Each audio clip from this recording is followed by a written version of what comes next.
Apa ada pacar lain? Cemburu? Tidak, cuman dia cemburu sama saya. Dia cemburu sama saya, pengakuan Akmaludin bunuh Ita Anggraini, buang jasad kekasihnya di jembatan Pesona Ogan Ilir. Akmaludin, 51 tahun, mengaku sakit hati hingga tega membunuh Ita Anggraini, 46 tahun, yang tak lain kekasihnya sendiri. Untuk menghilangkan jejak, tersangka mengikat jasad korban dengan batu dan melemparnya ke Sungai Kelekar.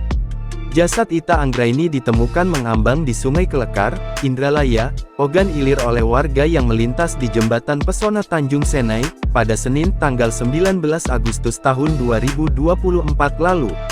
Saat dipaparkan polisi, tersangka bernama Akmaludin, 51 tahun, mengaku sakit hati terhadap korban. Awalnya, tersangka mengaku tak ada masalah dengan korban yang memiliki hubungan asmara dengannya itu. Saat keduanya bertemu di Indralaya pada Sabtu, tanggal 17 Agustus tahun 2024 malam, tersangka dan korban terlibat perselisihan.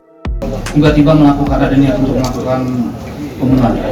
Malam itu terjadi keributan, mereka dia menyakiti hatiku dan saya sakit hati waktu malam itu. Apa ada pacar lain? Cemburu? Tidak, cuman dia cemburu sama saya. Kalimat apa Pak yang buat Bapak tersinggung hingga emosi luar biasa nih Pak?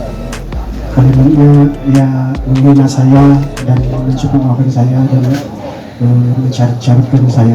Seperti apa Pak kalimatnya? Laki tidak pada harga diri dan lain-lain. Malam itu, dia korban menyakiti hati saya. Dia cemburu sama saya, kata tersangka saat dipaparkan di Mapolres Ogan Ilir, Indralaya, Jumat tanggal 23 Agustus tahun 2024. Tersangka mengaku dimaki oleh korban yang emosi karena merasa diduakan.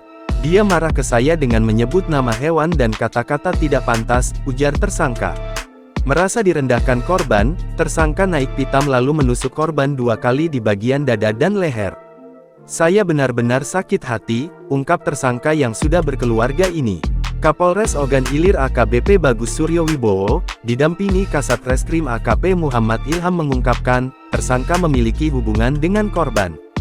Hasil penyelidikan polisi, korban berusia 46 tahun itu dihabisi tersangka di sebuah perkebunan di Indralaya. Setelah memastikan korban tak bernyawa, tersangka lalu mengangkut jasad Ita menggunakan sepeda motor. Jasad korban didudukkan di bagian depan motor matic, dibawa ke jembatan Pesona malam itu juga, ungkap Bagus. Tersangka juga sempat mencuri sepeda motor korban yang diparkir di TKP pembunuhan. Atas perbuatannya, tersangka dijerat pasal 365 KUHP tentang pencurian dengan kekerasan dan pasal 338 KUHP tentang pembunuhan. Download Tribun X sekarang, menghadirkan lokal menjadi Indonesia.